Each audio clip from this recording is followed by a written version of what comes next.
Hey boys and girls, it is Wednesday morning, so hope everyone's having a good hump day.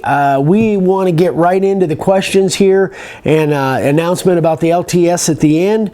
So I've got a couple questions here. First one is pretty fast. The second one will take a little bit longer. I got a question from Joe Moss, and he says, thanks for the videos. As a beginner with limited space, I cut my boards with a circular saw. Would a small table saw or a miter saw be more efficient? What would you recommend? I appreciate your help. This is interesting because years ago I would have, what we started off with is a radial arm saw that we could swing sideways in order to rip our boards. So it worked out pretty well for us. But with the advent of the technology now with the different blades and stuff, what I would suggest, if I was just starting out, I would buy a small table saw and then I would build one of those cross-cut sleds for it. Those things are so cool. I don't have one myself because I got a panel saw and I've got all different kinds of things, but those sleds that the woodworkers make for your table saw, those things are so cool. You can even make them in such a way that they'll do miters and stuff. So if you want to know how to make one of those, there's so many videos. If you just type in the YouTube search, if you type in cross-cut panel table saw sled or a cross-cut sled, you'll see all of the major woodworkers are making these sleds for your table saw, so you can do cross-cuts, all kinds of things with them. So that's what I would do. Just get a small table saw and build yourself a cross-cut sled for it, and that will cut just about anything that you want to cut. So that's the way I would go with it. Those sleds are really cool. I want to build one just so I can use it. Anyway, okay, so number two, a little bit more involved. This is from Chuck Smith. He says, I need to give a quote on a double-sided sign. That's a 12 by 36, but it's going to be carved on both sides. So I'm charging for two signs, which is basically what I do. I just double the price. And you guys have probably heard me say that before. So my questions are, do I use cedar or pine? Should I use one blank and cut the back and front, or two blanks and glue them together? I've never done one of these, so I'm a little bit stumped on it. Would appreciate your feedback. So here's the thing that you have to take into account first, is what wood do you have available to you? Many places in the country, in the U.S., many places you can get cedar decking that is 1.5 inches thick that you can use, and I know a lot of you guys are using that stuff, laminating it together, or maybe you can get it 12 inches wide. I really don't know. I can't get that here. In Arizona, we don't have it. What we have is redwood. And so you guys have seen me, I laminate this stuff together. A lot of times if I've got a two-sided sign carved on both sides, I'll just laminate up some 2x4s or 2x6s of this redwood that I can get. And this stuff works really good for me. I like it, I really do. So two-sided signs, that's what I normally do, but I'm not limited to that. Here's a piece of just the select pine that I use, and I could carve this on both sides, but I probably wouldn't, just because it would get a little bit thin in between. If I'm carving 1/4 inch deep, this is 3/4 inch thick, so that only leaves 1/4 inch inside. Makes it a little bit weak in my opinion. I might glue two of these back to back, or I think even if I were gluing two of these back to back, I would put a thin piece of veneer in between, maybe 1/8 inch birch or something like that in between.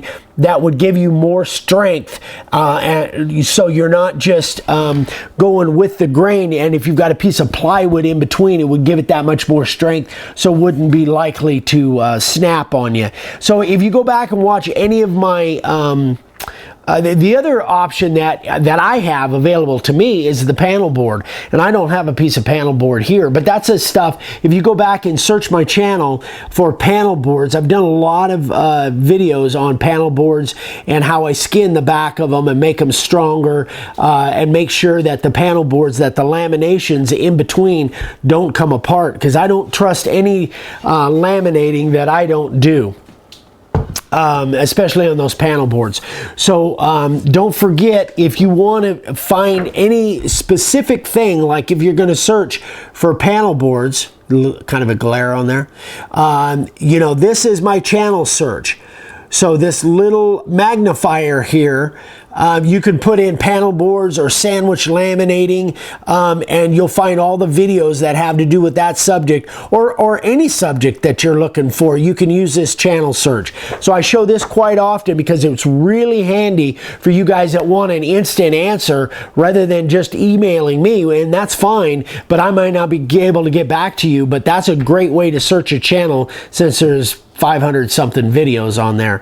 But always remember that we've had a channel for a long time now. I don't know, 5, 6, 7 years, and our process has kind of evolved. So whatever subject you're looking for, make sure and look for the newest video, the one that was posted the last on that specific subject.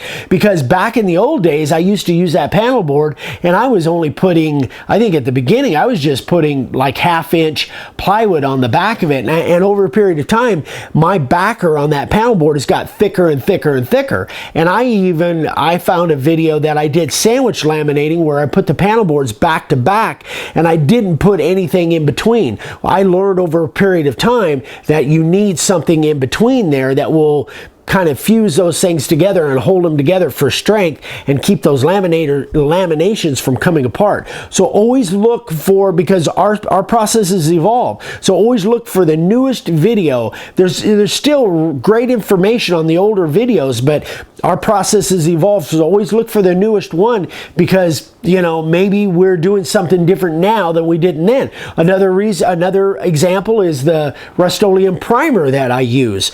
I didn't use that for years and years and years. I really didn't know about it. I only used the Marsh ink. Now I use the primer. But if you went back and watched my old videos, all you saw was the ink, because that's all I was using at that time. So remember, guys, always look for the newest information. If you have any questions, obviously email me and I will give you the newest information. So that is, let me see if there was anything else that I wanted to actually talk on that subject. Yeah, I guess that's about it. So bottom line is, it depends on what you have available to you. If you guys are in Australia, you're using larch, or you're using any number of different woods.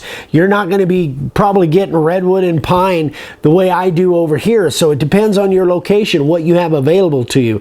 That's why it's always good to get, you know, small pieces and play around and experiment before you actually get, you know, a big order that you've got to know what your process is going to be.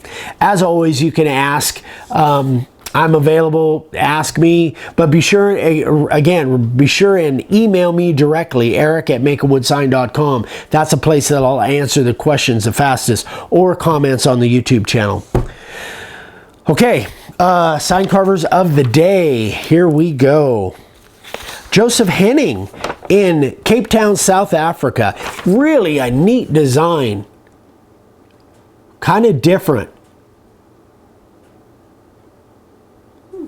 Kind of a family, I don't know, what would you call that? Family, collage? Yeah, family collage. Yeah. I really like the idea. And he used the profile bit, obviously, and probably the 90 degree for the background. Looks good. Great job. And one of our attendees from the seminar, Eric Gentry, up in Colorado. Another fantastic sign, Eric. He was our Tom Selleck look-alike at the seminars. He's wearing his shirt too, so this makes me happy. He is. Great guy. Terrific guy. Really had fun at those seminars, meeting guys like Eric and many of you. All right, that is about it. So remember, no video on Friday. You're seeing this on Wednesday. No video on Friday, but the LTS is on Saturday. So hope you guys can get your questions ready. If you want to send your questions ahead of time, feel free. We will be going live 9 o'clock Arizona time. in the morning, obviously, AM. And if you guys are friends with me on Facebook, if you're on Facebook at that time, you'll see us going live when we do. If we're not friends right now, send me a friend's request and I'll make sure and respond to it right away. Eric Roten. And it's down in the description below. So hope you guys can join us. We're going to have fun. Got a really neat demo planned. But again, if you can't join us, it'll be on YouTube later on in the weekend. Hopefully by the end of the day, Sunday. That's what I hope for. So everybody, was there something else? Everybody have a great week. Thanks again.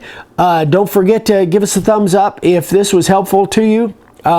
Share our videos. Don't forget I'm on Instagram, Make a Wood Sign. I'm starting to post a lot of stuff on there. So everybody have a great week and we'll see you live on Saturday morning. Bye-bye.